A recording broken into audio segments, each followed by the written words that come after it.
और आइए शुरुआत करते हैं। पाकिस्तान की सुप्रीम कोर्ट में पाकिस्तान के साबिक वजीर आजम तहरीक इंसाफ पार्टी के सरबराह इमरान खान की गिरफ्तारी से मुताल्लिक केस की समाअत हुई है और इस मौके पर चीफ जस्टिस उमर अता बंदयाल की सरबराही बेंच ने समाअत के दौरान इमरान खान की गिरफ्तारी पर बरहमी का इजहार किया।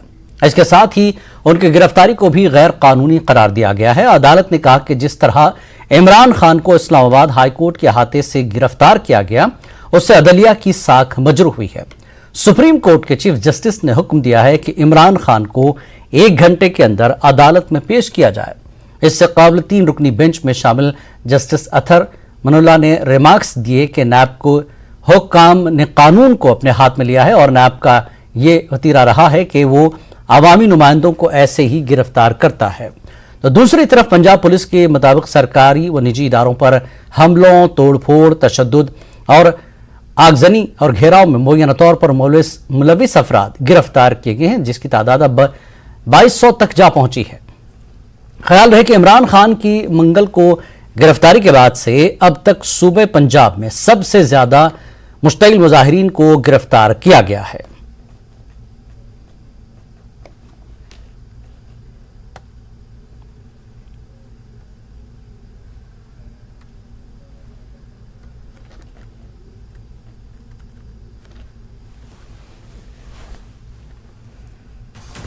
इस वक्त पाकिस्तान में हालात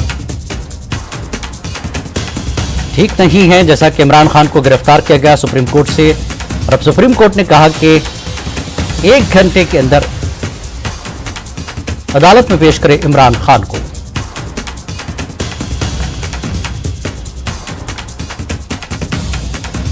और आइए इस पूरे मामले पर बात करते हैं किस तरह की सूरत हाल पाकिस्तान में है और इसके असरात हिंदुस्तान में किस तरह के होंगे। तेजिंदर सिंह सोढ़ी सीनियर एडिटर हमारे साथ जुड़ चुके हैं। तेजिंदर जी, आपका स्वागत है। पाकिस्तान के मौजूदा हालात पर हिंदुस्तान की भी गहरी नजर है और यहां पर भी अब सियासत हो रही है पाकिस्तान को लेकर। खासकर अगर मैं जिक्र करूं तो फारूक अब्दुल्ला और महबूबा मुफ्ती के जिस तरह से बयान आ रहे हैं पाकिस्तान को और इमरान खान की गिरफ्तारी को लेकर, कैसे देखते हैं इस पूरे मामले को आप?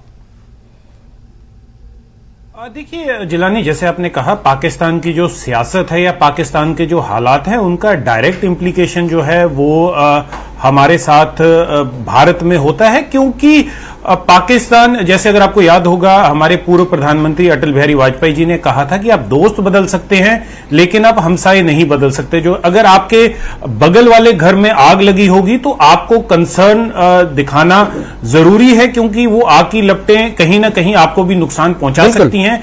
लेकिन एक चीज जानना ये बहुत जरूरी है कि भारत एक रोबस्ट डेमोक्रेसी है।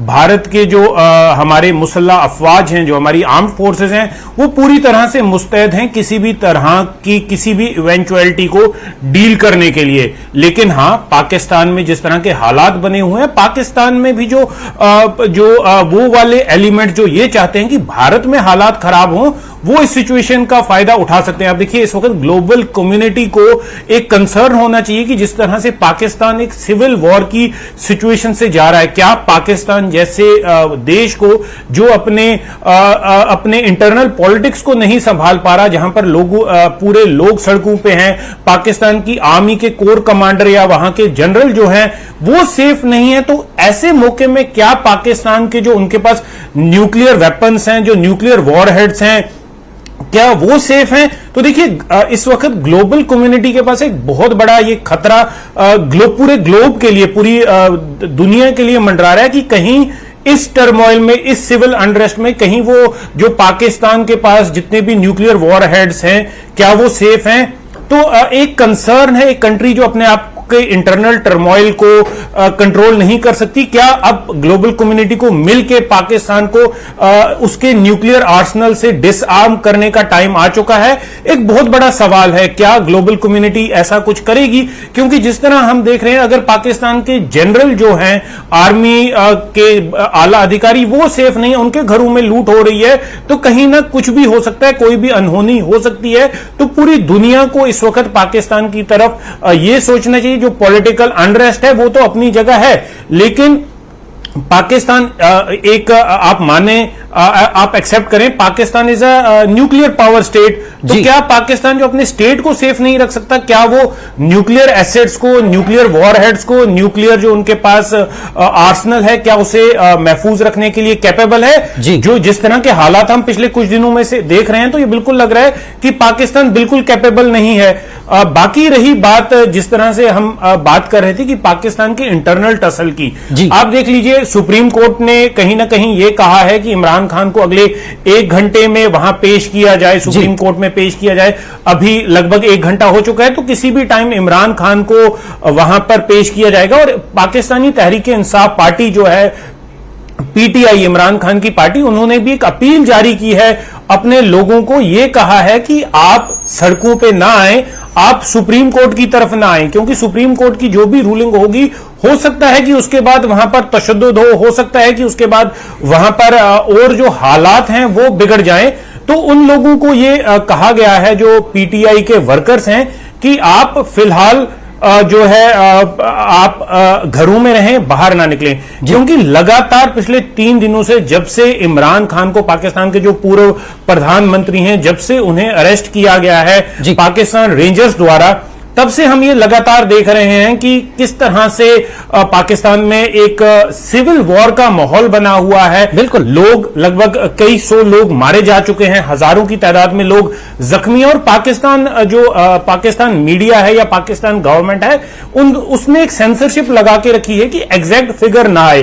कई जगहों पर जहां पर हमने देखा, चाहे वो मुल्तान हो, चाहे पेशावर हो, चाहे कराची हो, चाहे लाहौर हो, वहां पर हमने देखा प्रोटेस्ट का सिलसिला, जो वहां की आर्मी है, जो पाकिस्तान रेंजर्स है, उनको फायरिंग करनी पड़ी। कैसी ऐसी खबरें भी कई जगह से आ रही है कि कहीं कहीं पर पाकिस्तान आर्मी में म्यूटनी हो गया। देखिए जिलानी, एक ब्रेकिंग खबर जो हमारे पास अभी आ रही है वो ये है कि पाकिस्तानी जो पूर्व प्रधानमंत्री हैं इमरान खान, वो सुप्रीम कोर्ट पहुंच चुके हैं। सुप्रीम कोर्ट, क्योंकि अभी कुछ देर पहले सुप्रीम कोर्ट ने उन्हें तलब किया था, हमारे जो इन्वेस्टिगेटिंग एडिटर हैं मनोज गुप्ता, उनकी ये खबर है कि पाकिस्तानी जो पूर्व प्रधानमंत्री हैं इमरान खान सुप्रीम कोर्ट पहुंच चुके हैं। अब आगे देखना ये बहुत इंपॉर्टेंट रहेगा कि आगे अब फ्यूचर क्या है इमरान खान का। सुप्रीम कोर्ट, हालांकि पाकिस्तान मीडिया से यह भी खबरें आई थी कि सुप्रीम कोर्ट ऑफ पाकिस्तान ने यह कहा था कि इमरान खान की जो अरेस्ट है वो गैर कानूनी है, उसे गैर कानूनी तरीके से अरेस्ट किया गया है। तो क्या अब आगे वाले जो अभी सुप्रीम कोर्ट की क्या जजमेंट जो है वो इमरान खान के फेवर में होगी? क्योंकि जिस केस में इमरान खान को अरेस्ट किया गया था, उसका अरेस्ट वारंट एनएबी, जो नेशनल अकाउंटेबिलिटी ब्यूरो है, उसने दिया था, ना कि पाकिस्तान की किसी कोर्ट ने। पाकिस्तानी इमरान खान तो उस वक्त इस्लामाबाद हाई कोर्ट जा रहे थे किसी और केस के सिलसिले में, लेकिन उन्हें अरेस्ट कर लिया गया पाकिस्तान रेंजर्स द्वारा। तो अभी कुछ देर पहले पाकिस्तानी हाई कोर्ट ने, सुप्रीम कोर्ट ने इमरान खान को ये कहा था, आर्मी को, पाकिस्तान गवर्नमेंट को, कि आप इमरान खान को पेश करें। लेकिन अभी आगे क्या हालात होंगे, क्या वहां से सुप्रीम कोर्ट, पाकिस्तान के सुप्रीम कोर्ट से सामने निकल के आएगा, ये देखना बहुत इंपॉर्टेंट होगा। जी तेजिंदर, जिस तरह से सुप्रीम कोर्ट ने यह भी कहा कि नाब ने ऐसी जो है मुल्क को बहुत बर्बाद किया है और पाकिस्तान को हम जेल बनने नहीं देंगे, तो ये जो लफ्ज इस्तेमाल कर रहा है सुप्रीम कोर्ट, एक तरह से क्या इमरान के लिए राहत हम माने? क्योंकि अभी 1 घंटे में जो कुछ होगा वहां पर पेश करने के बाद, तो ये एक तरह से राहत वाले अल्फाज इमरान के लिए लगते हैं, क्योंकि ये सुप्रीम कोर्ट के अल्फाज सरकार के लिए, नाब के लिए थोड़े सख्त नजर आ रहे हैं। देखिए जिलानी, बिल्कुल सही कहा आपने। जिस तरह का स्टैंड अभी सुप्रीम कोर्ट, पाकिस्तान की सुप्रीम कोर्ट ने लिया हुआ है, वो कहीं ना कहीं ये दर्शाता है कि पाकिस्तानी सुप्रीम कोर्ट या पाकिस्तान के जो चीफ जस्टिस हैं और बाकी जो जज हैं वहां के, जो जुडिशरी है पाकिस्तान की, वो अभी फिलहाल आर्मी के कंट्रोल में नहीं है। कहीं ना कहीं उनकी एक इंडिपेंडेंट स्टेटमेंट है। अगर आप देखें, एनएबी जो है, एनएबी क्या है, वो भी पाकिस्तान आर्मी का एक माउथ पीस है, जिसके अगेंस्ट वो कहते हैं आप एलिगेशन लगा दीजिए, उसके अगेंस्ट वो एलिगेशंस लगा देते हैं। पाकिस्तान आर्मी के इशारे पे ही एनएबी चलती है। तो अब कहीं ना कहीं ये लगता है कि जुडिशरी ने एक कंट्ररी व्यू लिया हुआ है, जो नैब की नैब के ऑर्डर पे जो इमरान खान को अरेस्ट किया है। तो अब ये लगता है कि आने वाले टाइम में, हो सकता है अभी 15 मिनट में या 10 मिनट में, सुप्रीम कोर्ट ने जो स्टैंड लिया है, तो कहीं ना कहीं ये लगता है कि इमरान खान के लिए राहत का जो सांस लेने का टाइम आ चुका है। हालांकि जो पाकिस्तान आर्मी है, पाकिस्तानी इस वक्त जो रूलिंग एलीट है वहां पर शहबाज शरीफ हो गए, वो लोग ये चाहेंगे कि कहीं ना कहीं इमरान खान को लंबे समय के लिए अंदर रखा जाए, क्योंकि आप देखिए किसी भी टाइम पाकिस्तान में इलेक्शंस डिक्लेयर हो जाएंगी तो ये पार्टीज चाहती हैं, क्योंकि एक मिली जुली सरकार है वहां पर, वैसी पार्टीज जो आइडियोलॉजिकली डिफरेंट हैं अपने एक दूसरे से, लेकिन उन्होंने एक ग्रुपिंग बनाई, इमरान खान को हटा के वहां पर उन्होंने सरकार बनाई, शहबाज शरीफ को वहां पर प्राइम मिनिस्टर बनाया। तो अभी एक और चीज जिलानी आपको बताना चाहेंगे कि पाकिस्तान आर्मी ने अब वहां पर जो प्रोटेस्टर्स हैं, जो इमरान खान के सपोर्टर्स हैं, जो रोड पे आ रहे हैं, उन्हें भी वार्न किया है कि आप सड़कों पे ना आए, नहीं तो आपके लिए अच्छा नहीं होगा। तो कहीं ना कहीं पाकिस्तान आर्मी जो है वो भी बौखलाई हुई है जिस तरह की सपोर्ट इमरान खान को मिल रही है। जी बिल्कुल, इमरान खान एक टाइम पे पाकिस्तान ये हमें नहीं भूलना चाहिए कि एक टाइम पे इमरान खान जो थे वो पाकिस्तान आर्मी के बड़े चहीते थे। उन्हें अगर आप देखें तो पाकिस्तानी आर्मी की डिक्टेशन पे ही वो चलते थे। तो लेकिन ये जो उनमें डिफरेंसेस पैदा हुए तब हुए जब पाकिस्तान तब जब इमरान खान। सॉरी जी, एक सेकंड में आपके यहाँ रुकूंगा। बड़ी खबर हमारे पास आ चुकी है, इमरान खान को कोर्ट में पेश कर दिया गया है। जी हाँ, इमरान खान को कोर्ट में पेश कर दिया गया है, अदालत में पेश किए गए हैं इमरान खान। कोर्ट के हुक्म के बाद इमरान खान को पेश कर दिया गया है और इमरान खान कोर्ट में है। जी हाँ, इमरान खान की कोर्ट में पेशी हुई है, अदालत में पेश किए गए इमरान खान। कोर्ट के हुक्म के बाद पेशी हुई है इमरान खान की। जैसा कि हम अभी बात कर रहे थे, तेजिंदर सिंह सोढी ने कहा कि खबर आई है कि इमरान खान कोर्ट पहुंच चुके हैं, कोर्ट में पेश कर दिया गया है इमरान खान को। बड़ी खबर इस वक्त की। जी सोढी जी, जिस तरह से आपने कहा था कि 1 घंटे में जिस तरह से पेशी होगी और आनन फानन में यह सारा फैसला हुआ, सुप्रीम कोर्ट ने जैसा कि हुक्म दिया है, मैं आपकी तवज्जो ये भी दिलाना चाहूंगा, जैसा कि आपने कहा कि पड़ोसी है, उसका असर हमारे पास भी देखने को मिलेगा। और जैसे ही इमरान की गिरफ्तारी होती है, उसका पहला असर और रिएक्शन हमें कश्मीर से ही मिला, फारूक अब्दुल्ला के बयान और महबूबा मुफ्ती के बयान से।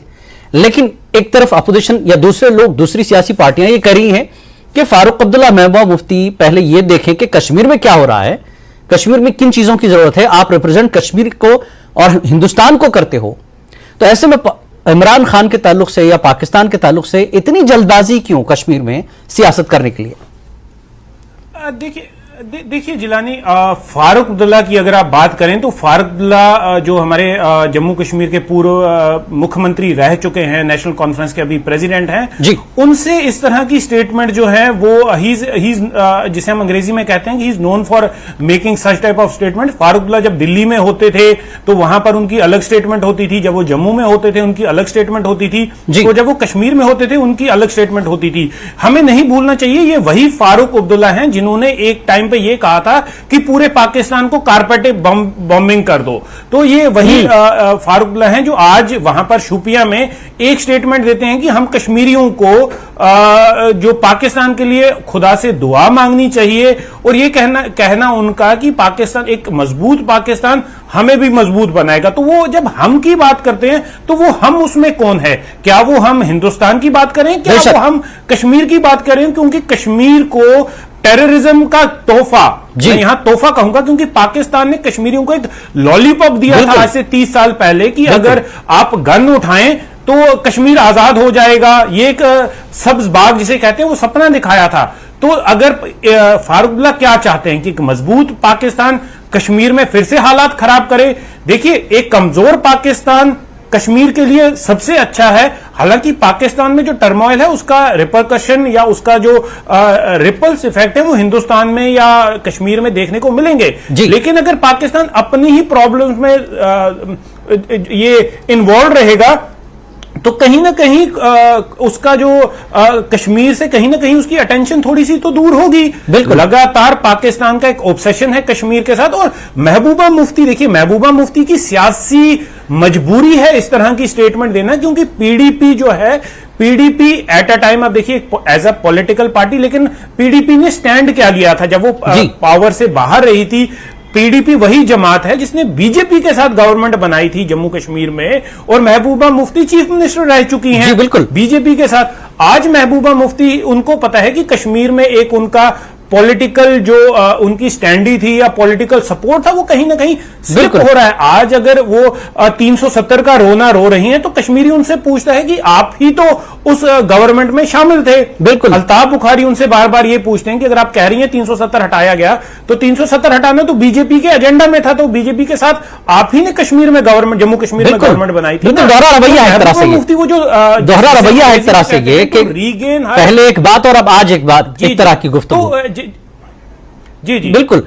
एक तवज्जो और दिलाऊंगा, एक मजबूरी है वो जो उनका तेजिंदर, जिस तरह से कश्मीर के हिमायतियों के लिए ये बहुत बड़ा सबक है कि पाकिस्तान खुद में अपने आप को कंट्रोल नहीं कर पा रहा है, न सही ढंग से सरकार चलती है, न वहां की जनता की सही से देखभाल होती है।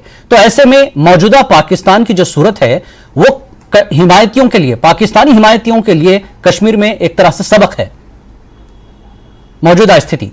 देखिए जिलानी, ये बिल्कुल आपने, जिसे हम अंग्रेजी में कहते हैं कि hitting the hammer on the head of the nail, आपने बिल्कुल सही कहा जी। पाकिस्तान, अगर कोई कश्मीरी को यह सपना दिखाया जाता है कि पाकिस्तान वो जन्नत है जिसके लिए हम लड़ रहे हैं, तो उस जन्नत की हालत आप देख लीजिए। पिछले 70 साल से, जब से आजाद हुआ है, जब से पाकिस्तान का वजूद बना है, पाकिस्तान इस आग में जल ही रहा है। जिसे आप देख लीजिए 1971 में पाकिस्तान के 2 टुकड़े हो गए, जब वो अपनी, उनकी जो बंगालीज थे, वेस्ट मुस्लिम ही थे, उनकी क्या ट्रीटमेंट की, उनकी लाखों की तादाद में पाकिस्तान आर्मी ने वहां पर वेस्ट जो तब ईस्ट पाकिस्तान होता था, रेप्स किए, इसीलिए वहां पर मुक्ति वाहिनी बनी जिन्होंने पाकिस्तान से अलायदगी मांगी। ये सारा कुछ हिस्ट्री में है, कोई हम अपने से नहीं कह रहे हैं कि किस तरह वहां पर मुक्ति वाहिनी ने जो है वहां पर ईस्ट पाकिस्तान की आजादी की मांग की। जी, लोग वहां से माइग्रेट होकर वेस्ट बंगाल में आके, लगभग लाखों की तादाद में वो मुस्लिम ही थे। तो अगर कश्मीरी मुस्लिम को पाकिस्तान ये सब्ज बाग दिखा रहा है कि आप हमारे साथ सेफ हैं, हम आपके हैं, तो आप देख लीजिए आज पाकिस्तान की क्या हालत है। बिल्कुल, पाकिस्तान में जो इंटरनल टर्मोइल चल रहा है वहां पर कोई हिंदुस्तानी जाके नहीं कर रहा है। पाकिस्तान का जो टर्मोइल है वो खुद पाकिस्तानी कर रहे हैं, वहां के मुस्लिम हुक्मरान जो हैं वो कर रहे हैं। इमरान खान एक टाइम पे आप देख लीजिए खैबर पख्तूनख्वा में जो तालिबानी टेररिस्ट थे उन्हें सपोर्ट करते थे, फिर जब पावर में आए तो इवन पाकिस्तान एक ऐसा मुल्क है जिसने अपनी पॉपुलेशन के अगेंस्ट गनशिप्स चला दिए। बिल्कुल, आप लाल मस्जिद का इंसिडेंट ना भूलें, आप वजीरिस्तान में खैबर पख्तूनख्वा में जो हुआ वो ना भूलें। ये कश्मीरियों को समझना चाहिए कि पाकिस्तान सिर्फ रिसोर्सेज का भूखा है। आज अगर बलोचिस्तान के लोग जो हैं पाकिस्तान में, अगर बलोचिस्तान के लोग पाकिस्तान से आजादी मांग रहे हैं तो वहां पर वो हिंदू नहीं है, सिख नहीं है, वहां पर मुस्लिम है जिन पे पाकिस्तान के पंजाबी जो हैं वो तशद्दुद कर रहे हैं, उन पे एट्रोसिटीज कर रहे हैं, इसलिए वो वहां से पाकिस्तान से आजादी मांग रहे हैं। बिल्कुल, आपने एक सही इशारा किया। बलूचिस्तान की एक सही मिसाल है कश्मीर में वो हिमायती पाकिस्तान के, कम से कम मौजूदा पाकिस्तान की सूरत हाल और बलूचिस्तान का ये मुतालबा, ये 2 चीजों को अगर जहन में रखेंगे तो आगे फिर कभी जिंदगी भर पाकिस्तान के बहकावे में नहीं आएंगे। हिंदुस्तान में रहकर कश्मीर के साथ, जिस सरकार के साथ आप जुड़े हैं, बेहतर जन्नत और बेहतर कश्मीर आप बना सकते हैं। बहुत बहुत शुक्रिया तेजिंदर सिंह सोढ़ी, आपने इस पूरे मामले पर तज्जिया किया है, एक बार फिर आपका शुक्रिया। तो नाज़रीन, जैसा कि आप देख रहे हैं इमरान खान को पेश कर दिया गया है अदालत में। कुछ देर में कोई भी फैसला, किसी भी तरह का फैसला इमरान खान के लिए आ सकता है, हमें उसके लिए इंतजार करना पड़ेगा। इस वक्त की एक अहम और बड़ी खबर शिमला से आ रही है। शिमला से बड़ी खबर, शिमला पहुंचे सीएम सुखविंदर सिंह सुक्खू। 7 दिनों बाद सीएम की हुई शिमला वापसी। बड़ी खबर इस वक्त की शिमला से, शिमला पहुंचे सीएम सुखविंदर सिंह सुक्खू। 7 दिनों बाद सीएम की हुई है शिमला वापसी। साथ में एडवोकेट जनरल अनूप रतन भी दिल्ली से आए हैं और वज़ीर आला ने सीपीएस के इस्तीफे के सवाल से गुरेज किया है। जी हां, बड़ी खबर, सुखविंदर सिंह सुक्खू सीएम शिमला पहुंचे, 7 दिनों बाद दिल्ली से वापसी हुई है। हमारे साथ इस वक्त रणबीर, हमारे नुमाइंदे जुड़ चुके हैं, इस सिलसिले में पूरी बात करेंगे। रणबीर, जिस तरह से 7 दिनों बाद सीएम की वापसी हुई है दिल्ली से, क्या कुछ जानकारी, जिस तरह के सवाल से गुरेज किया है सीएम ने, सीपीएस की बात हुई है उसको उन्होंने नजरअंदाज किया है, किस तरह के हालात अभी देखने को मिल रहे हैं?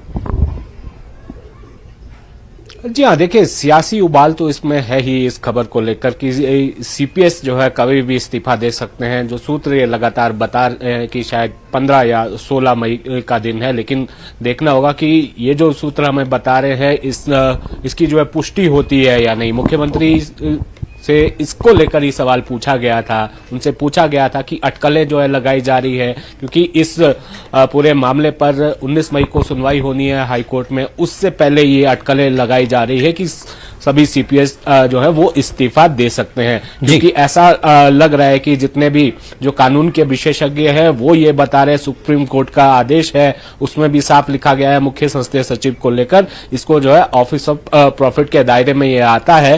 तो ऐसा लगता है कि ये सुखू सरकार का सीपीएस बनाने का फैसला जो है वो गलत साबित हो सकता है, ऐसी अटकलें हैं। और इसीलिए किसी तरह का कोई जोखिम ना हो, या फिर किसी तरह की, या हम यूं कहें कि कोई इस तरह की बात ना हो, सरकार की मंशा पर भी कोई सवाल ना उठे, इसको लेकर ये लग रहा है कि शायद से सभी जो सीपीएस है वो इस्तीफा दे देंगे। लेकिन इस पर जब सवाल पूछा गया तो मुख्यमंत्री ने इस पर ज्यादा जवाब दिया नहीं, केवल उन्होंने इतना कहा कि ऐसा कुछ भी नहीं है। लेकिन मुख्यमंत्री के साथ एडवोकेट जनरल का दिल्ली से साथ आना, ये बहुत कुछ अपने आप में इंगित करता है। जो सूत्र ये भी जानकारी दे रहे हैं कि कांग्रेस आला कमान की तरफ से जो है ये निर्देश दिए गए हैं राज्य सरकार को, मुख्यमंत्री को, कि इस पर जो है गंभीरता से विचार कीजिए, और अगर ये कानून के दायरे में नहीं आती हैं ये चीजें तो ये ठीक रहेगा राज्य सरकार के लिए भी कि समय रहते वो जो है इस्तीफा दे दें। और इसीलिए ये माना जा रहा है कि शायद ये कैबिनेट विस्तार की जो चर्चाएं हैं, मुख्यमंत्री ने खुद कहा है कि इस पर जो है राजीव शुक्ला के साथ चर्चा हुई है, तो कैबिनेट विस्तार जो है जल्द हो सकता है। और अब ऐसे में सीपीएस को जब हटाया जाएगा तो जाहिर सी बात है 3 जो सीटें खाली हैं, और ऐसे में लगता है कि जल्द जो है सीपीएस को लेकर भी कोई बड़ी हलचल होने वाली है, और मंत्रिमंडल विस्तार जो है उसके बाद ही होगा। जी रणबीर, जिस तरह से प्रदेश अध्यक्ष की भी जो है तब्दीली की बात पर उन्होंने कोई जवाब नहीं दिया, ऐसा कहा कि इस पर कोई बात नहीं हुई है, मंत्रिमंडल में विस्तार की बात हो रही है, तो ये सारी चीजें इसको वो नजरअंदाज करते जा रहे हैं। विस्तार होगा या पहले प्रदेश अध्यक्ष की तब्दीली की भी बात क्यों हो रही है, ये भी एक सवाल है। हाँ, यहाँ पर जब सवाल पूछा गया था, स्पेसिफिक सवाल था सीपीएस को लेकर, उसको लेकर ज्यादा कुछ मुख्यमंत्री ने नहीं कहा। और प्रदेशाध्यक्ष बदलने को लेकर जो अटकलें लगाई जा रही थी, चर्चाएं इस पर चल रही थी, और ये भी कांग्रेस के भीतर ये भी अब चल रहा है कि 1 मैन 1 पोस्ट वाली बात चल रही है, जो जयपुर में चिंतन शिविर में तय किया गया था, उसको लेकर भी जो है चर्चाएं इसमें जोरों पर थी। तो इस बात से भी मुख्यमंत्री ने इनकार किया है। और आज जिस तरह की बॉडी लैंग्वेज मुख्यमंत्री की थी, और वो ये बता रही थी कि मुख्यमंत्री जो है ज्यादा कुछ बातचीत इसमें करना नहीं चाहते हैं। हालांकि कर्नाटक चुनावों को लेकर भी उनसे सवाल लिया गया था, तो उसको भी जो बहुत थोड़े शब्दों में मुख्यमंत्री ने जवाब दिया है। तो जाहिर सी बात है इस पर चर्चा और मंथन काफी लंबा हुआ है। कर्नाटक से आने के बाद करीब 3 दिन मुख्यमंत्री दिल्ली में रहे हैं, आला नेताओं से उनकी चर्चा का दौर जो है वो काफी समय तक चला। तो ऐसे में ये जो है इंडिकेशन है कि अभी कुछ सरकार के भीतर कुछ चीजें ठीक नहीं चल रही हैं। सुखू पहुंच चुके हैं स्टेट अपने प्रदेश, तो क्या कुछ हालात सियासी बनते हैं आने वाले वक्त में देखने को मिलेगा। बहुत बहुत शुक्रिया रणबीर इस पूरी जानकारी के लिए। तो 5 का पंच में फिलहाल इतना ही। नमस्कार।